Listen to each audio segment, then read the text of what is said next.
रहे हैं nation view बीनाज त्यागी के साथ।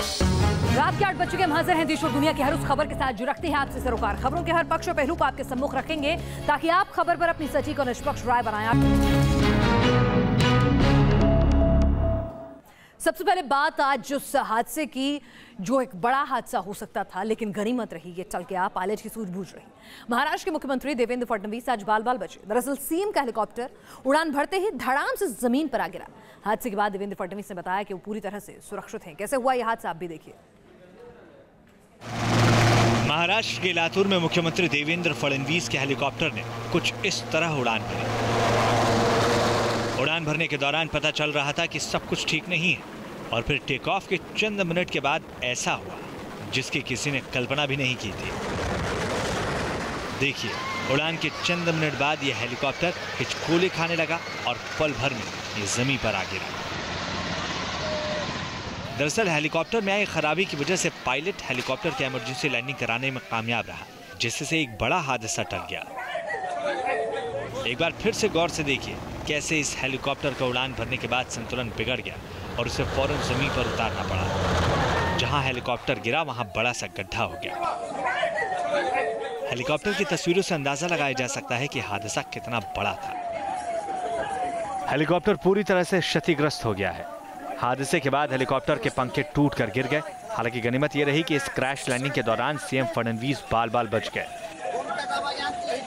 इस हादसे में हेलीकॉप्टर में सवार लोगों को मामूली चोटें आई हैं। जो कुछ हादसा हुआ वो छोटा सा था और ऊष्मा बढ़ जाने की वजह से कुछ तांत्रिक दिक्कतें आई और उसकी वजह से ये दुर्घटना घटी। इस हादसे के बाद बाल बाल बचे सीएम फडणवीस मीडिया के सामने आए और उन्होंने अपने समर्थकों से कहा कि वो बिल्कुल ठीक है। महाराष्ट्र की जनता के आशीर्वाद की वजह से वो इतने बड़े हादसे में बाल बाल बच गए। आपल्या सर्वांच्या कृपेनं, महाराष्ट्राच्या 11 कोटी 20 लाख जनतेच्या आशीर्वादानं, आई भवानीच्या आशीर्वादानं, विठ्ठलाच्या आशीर्वादानं मी अतिशय कुठलीही मला इजा झालेली नाही, मला काही लागलेलं नाही, मी अतिशय ठीक आहे। त्यामुळे कोणीही काळजी करण्याचं कारण नाहीये। लवकरच मी लातूरवरून मुंबईला त्या ठिकाणी जाणार आहे। माझी सर्वांना विनंती आहे की आपला आशीर्वाद असाच राहू द्यावा आणि कोणीही काळजी करण्याचं काही कारण नाहीये। धन्यवाद। बताया जा रहा है कि घटना के वक्त हेलीकॉप्टर में मुख्यमंत्री फडणवीस समेत 4 लोग सवार थे। शुक्र है कि इतने बड़े हादसे में मुख्यमंत्री देवेंद्र फडणवीस के साथ साथ पूरी टीम बाल बाल बच गई। लेकिन सवाल ये है कि आखिर इतनी बड़ी चूक हुई कैसे? इस हादसे के लिए जिम्मेदार कौन है? फिलहाल महाराष्ट्र सरकार इस हादसे की जांच के बाद उचित कार्रवाई का भरोसा दे रही है। Team news nation. और अब बात हाईवे की हैवानियत की। अभी बुलंदशहर की हैवानियत लोग भुला भी नहीं पाए थे कि एक बार फिर से अपराधियों ने हाईवे पर एक खौफनाक वारदात को अंजाम दिया और यह तब हुआ जब सीएम योगी अपराधियों को यूपी छोड़ने का अल्टीमेटम दे रहे हैं। जेवर बुलंदशहर हाईवे पर एक शर्मनाक वारदात सामने आई है जहां कार सवार परिवार को बंधक बनाकर 4 महिलाओं से रेप की कोशिश का आरोप है। हालांकि महिलाओं के बयान से इस पूरे मामले में एक नया ट्विस्ट भी आ गया है।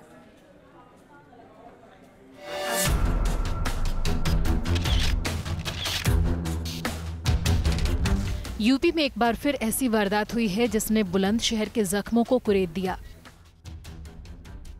फिर हाईवे पर दरिंदगी का खौफनाक खेल खेला गया। एक परिवार की असमत लूटी गई और जब विरोध की आवाजें उठी तो गोलियों की तड़तड़ाहट से उसे खामोश कर दिया गया। ये सब हुआ उस हाईवे पर जिस पर अब सफर करने से भी लोग डरने लगे हैं, क्योंकि एक बार फिर यूपी में हाईवे पर दरिंदगी हुई है। इस बार ग्रेटर नोएडा के जेवर थाना इलाके में साबौता गांव के पास हाईवे पर हथियारबंद बदमाशों ने एक परिवार के साथ लूटपाट और बलात्कार की वारदात को अंजाम दिया।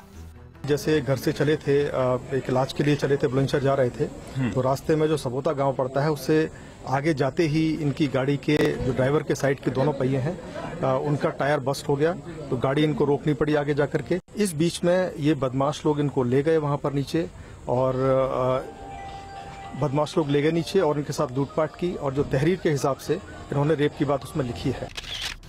इस बीच हाईवे पर लूट और गैंगरेप की वारदात में नया मोड़ आ गया है। गैंगरेप की पीड़ित महिला के बयान से आपसी रंजिश की बात सामने आई है। लूटपाट और गैंगरेप को लेकर पीड़ित ने चौंकाने वाले खुलासे किए। जेवर वारदात की पीड़ित ने आरोपियों को पहचानने का दावा किया है और बताया है कि पड़ोस में रहने वाले लोगों ने ही वारदात को अंजाम दिया है। हमें इंसाफ चाहिए। तो आप लोग इन्हें जानते हैं जो गिरा है घर, एक तो घर गिरा हमारे भाई बहन का घर और एक घर आ गया गिरा ना घर। परिवार आधी रात एक अस्पताल की तरफ रवाना हुआ था, लेकिन रात 1 बजे के करीब बदमाशों ने उनके साथ हाईवे पर हैवानियत की। इसमें हमारे साथ में हाथापाई हुई। हमारे हाथ पैर बांध दिए, हमें डाल दिए जमीन में। लेडीजों के साथ में बदतमीजी करी, फिर एक एक करके लेडीज को ले जाते गए। ठीक है, फिर वहाँ लड़के उनके साथ में उन्होंने अच्छा बुरा बलात्कार करा। लूटपाट के बाद बदमाशों ने कार सवार लोगों से मारपीट की और महिलाओं के साथ गैंगरेप किया।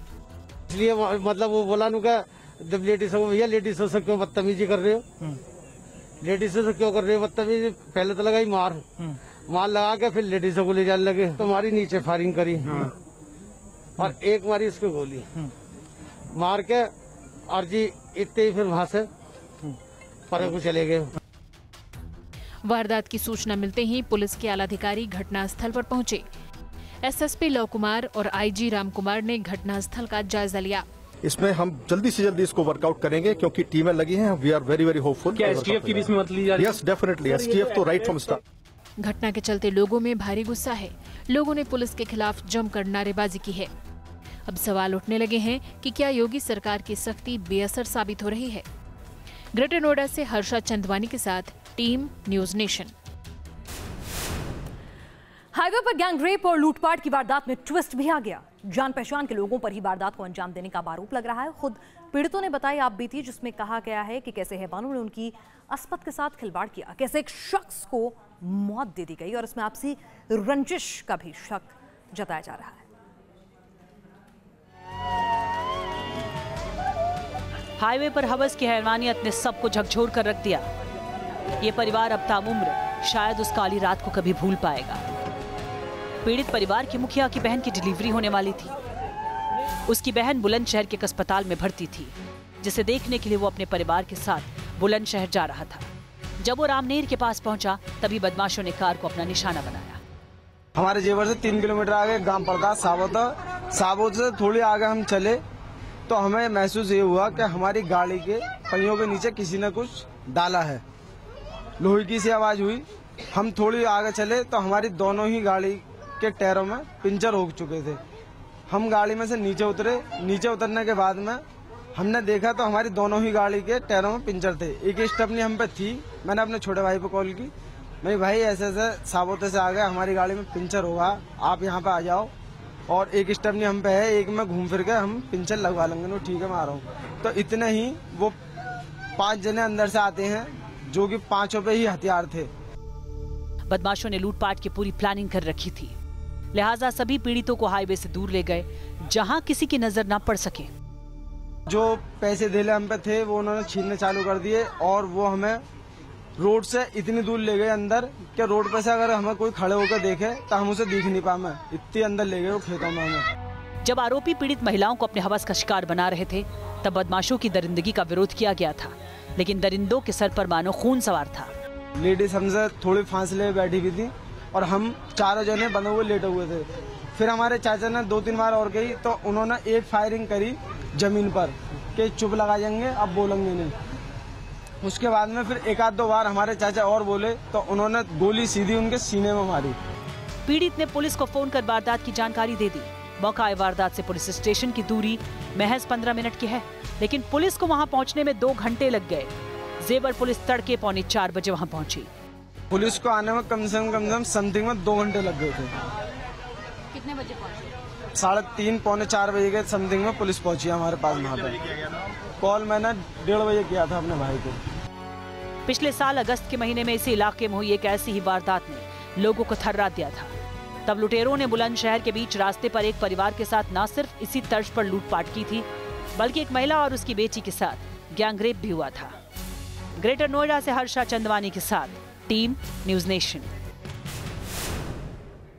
पाकिस्तान में फंसी भारत की बेटी उज़्मा आज भारत लौट आई। भारतीय हाई कमीशन की गाड़ियां उन्हें लेकर भारत आई। इससे पहले इस्लामाबाद हाई कोर्ट ने उन्हें भारत आने की इजाजत दे दी थी। वतन की सरजमी को सजदा, हिंदुस्तान की बेटी पाकिस्तान से वतन लौटी तो कुछ इसी अंदाज में अपने देश की मिट्टी को नमन किया। वो चेहरा जो पिछले कई दिनों से बुझा बुझा था, उस चेहरे पर सुकून नजर आया। उसके बाद प्लेन से उज़्मा को दिल्ली लाया गया। दिल्ली पहुंचते ही वो सबसे पहले विदेश मंत्री सुषमा स्वराज से मिली। उन्होंने सुषमा के पैर छुए और फिर उनके गले लग गई। गले लगते ही उज़्मा की आंखों से आंसू छलक पड़े। उज़्मा की वतन वापसी की खुशी उनके परिवार वालों की आंखों में भी साफ दिखाई दी। इसके बाद उज़्मा ने अपने साथ हुए जुल्म सितम के बारे में बताया। ताहिर ने मुझे स्लीपिंग पिल दी, कब मैं सोई, और ये मेरे पॉइंट ऑफ व्यू से ये किडनैपिंग आप बोल सकते हो, क्योंकि मुझे पता ही नहीं था वाघा बॉर्डर क्रॉस करते ही सिचुएशन इतनी ज़्यादा ख़राब हो जाएगी। वहाँ जाकर जब मैंने देखा, एक अजीब सा गांव था, एक लैंग्वेज अजीब थी, लोग अजीब थे, कुछ भी सही नहीं था वहाँ पे। इस दौरान इस्लामाबाद में भारत के deputy high commissioner JP Singh ने उस वक्त का जिक्र किया जब उज़्मा पनाह मांगने दूतावास आई थी। 5th को अराउंड 3:45 जब उज़्मा आई थी काउंटर पे, विंडो पे, और जब हमने इनसे बात की तो मुझे अभी भी, हम लोगों को, मुझे और हमारे ऑफिसर्स को अभी भी वो खौफनाक और जो डरा हुआ चेहरा अभी भी याद पड़ता है। तो उस टाइम एक्चुअली बहुत ही मुश्किल घड़ी थी कि डिसीज़न लेना। हालांकि वो बहुत ही मुश्किल डिसीज़न था, पर बहुत ही आसान डिसीज़न भी था। वहीं विदेश मंत्री सुषमा स्वराज ने उज़्मा की सुरक्षित घर वापसी के लिए पाकिस्तान और पाकिस्तानी मंत्रियों का शुक्रिया अदा किया। यहाँ पाकिस्तान के विदेश मंत्रालय ने, गृह मंत्रालय ने बिल्कुल ह्यूमैनिटेरियन ग्राउंड पर हमारी मदद की। जस्टिस कयानी ने एक मानवीय संवेदना के आधार पर ये निर्णय दिया। बैरिस्टर शाहनवाज नून ने बहुत अच्छे से केस लड़ा। आपको बता दें कि उज़्मा पाकिस्तान में कई दिनों से फंसी हुई थी। उनके दर्दनाक सफर का आगाज उस वक्त हुआ था जब उन्हें ताहिर नाम के एक पाकिस्तानी से प्यार हो गया था। उज़्मा के परिवार के मुताबिक पाकिस्तान के नागरिक ताहिर से उनकी मुलाकात मलेशिया में हुई थी। मलेशिया में उज़्मा और ताहिर दोस्त बने और पाकिस्तान घूमने के बहाने ताहिर ने उज़्मा को बुलाया। जब उज़्मा पाकिस्तान पहुंची तो बंदूक की नोक पर ताहिर ने उनसे शादी कर ली। बताया जा रहा है कि उज़्मा को पाकिस्तान पहुंचकर ही पता चला कि ताहिर पहले से ही शादीशुदा था। एक दिन मौका पाकर उज़्मा इस्लामाबाद में भारतीय हाई कमीशन पहुंच गई, जहां भारतीय हाई कमीशन के अधिकारियों ने उज़्मा को शरण दी। इसके बाद मामला पाकिस्तान हाई कोर्ट पहुंचा। कोर्ट के आदेश के बाद उज़्मा की सुरक्षित घर वापसी मुमकिन हो पाई। उज़्मा की वापसी के लिए सुषमा स्वराज ने पाकिस्तान को धन्यवाद दिया, लेकिन क्या जाधव की वापसी के लिए पाकिस्तान ऐसी मानवीय दरियादिली दिखाएगा और भारत को क्या ऐसा मौका फिर धन्यवाद का आगे मिल पाएगा? वीडियो सुभाष चंद्र के साथ मधुरेंद्र कुमार, न्यूज़ नेशन, दिल्ली। और इस बीच सहारनपुर में हिंसा के बाद सीएम योगी ने अब सख्त तेवर अपना लिए हैं। लापरवाही बरतने के आरोप में कई बड़े अधिकारियों को सस्पेंड किया गया है। साथ ही जिले में इंटरनेट सर्विस पर भी अभी रोक लगा दी गई।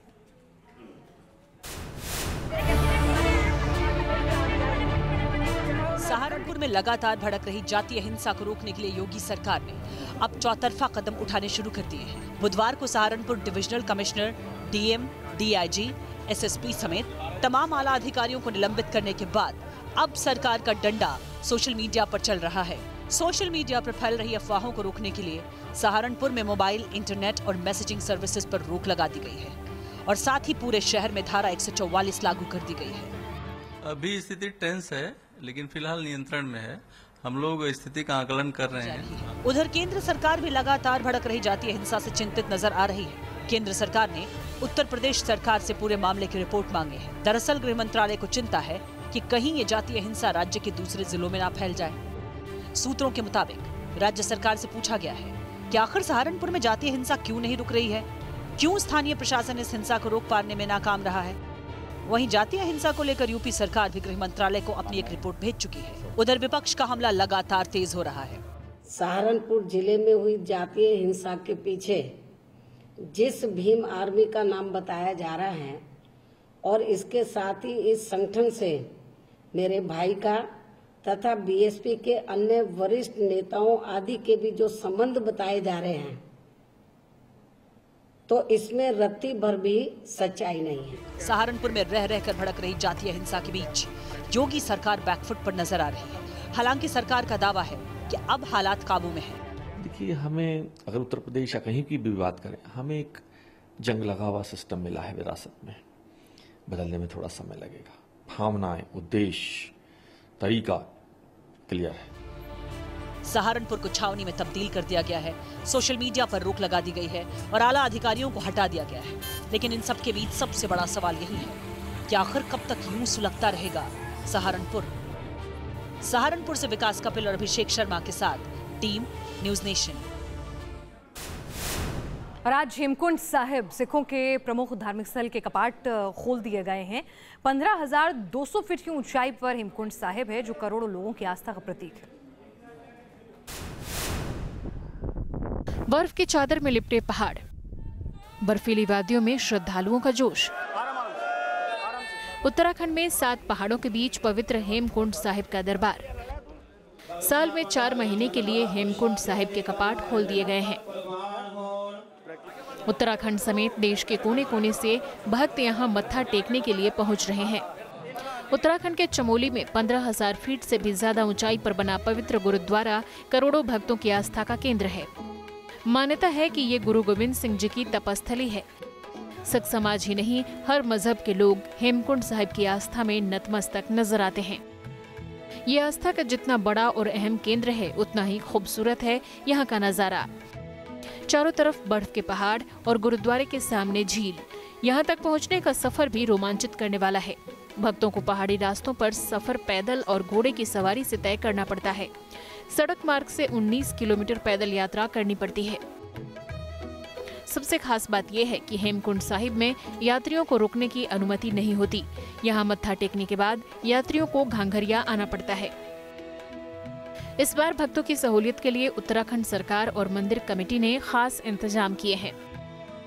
प्रशासन हर श्रद्धालु का वेरिफिकेशन कर रहा है। साथ ही जगह जगह मेडिकल कैंप भी लगाए गए हैं। हेमकुंड से मनमोहन के साथ टीम न्यूज नेशन। रामपुर में बदमाशों ने 2 पुलिस कांस्टेबल की पिटाई की पूरी घटना सीसीटीवी कैमरे में कैद हुई। आप भी देखिए। आगे आगे पुलिस, पीछे पीछे बदमाश, जान बचाकर भागता पुलिस वाला, जान लेने पर आमादा बदमाश। तस्वीरें रामपुर में पुलिस वालों की हुई पिटाई की तस्दीक कर रही हैं। करीब 1 दर्जन बदमाश पुलिस वाले के पीछे पड़े हैं और वो जान बचाकर भाग रहा है। भागता भागता वो एक ढाबे के किचन में घुस जाता है, लेकिन बदमाश वहां भी पहुंच गए। वहां कांस्टेबल को जमकर पीटा। बताया जा रहा है कि चंद दिनों पहले रामपुर के स्वार थाने में तैनात 2 सिपाहियों की एक ढाबे पर बदमाशों ने जमकर पिटाई कर दी। 2 सिपाहियों और एक ढाबे मालिक के तहरीर पर 15 लोगों के खिलाफ मामला दर्ज किया गया है, जिनमें 8 लोगों को नामजद आरोपी बनाया गया है, जबकि 7 अज्ञात हैं। सभी पर मारपीट करने, राइफल लूटने की कोशिश और जानलेवा हमले करने का आरोप लगा है। पुलिस ने 3 आरोपियों को गिरफ्तार भी कर लिया है। इसमें मुकदमा पंजीकृत कर लिया गया है और 3 लोग गिरफ्तार हो गए। आखिर क्यों पहले चुप रही पुलिस? सिपाहियों ने मामला पहले दर्ज क्यों नहीं कराया? ये वो सवाल हैं जिनका जवाब पुलिस को देना होगा। Team news nation. और असम के तिनसुकिया में देश का सबसे लंबा पुल बनकर तैयार हो गया। शुक्रवार को पीएम मोदी इस पुल का उद्घाटन करेंगे। प्रधानमंत्री नरेंद्र मोदी 26 मई को भारत के सबसे लंबे रिवर ब्रिज का उद्घाटन करेंगे। ये पुल असम में चीन की सीमा के नजदीक तक बनाया गया है, तो सामरिक दृष्टि से भी ये काफी महत्वपूर्ण है। चीन को घेरने की पूरी कोशिश हो रही है। इसके लिए वो सीमा के लगते हुए इलाकों में तेजी से सड़कें और अन्य चीजों का निर्माण कर रहा है। वहीं दूसरी तरफ भारत अपने पड़ोसी चीन की मंशा को भांपकर उसे जवाब देने की तैयारी में अब लग गया है।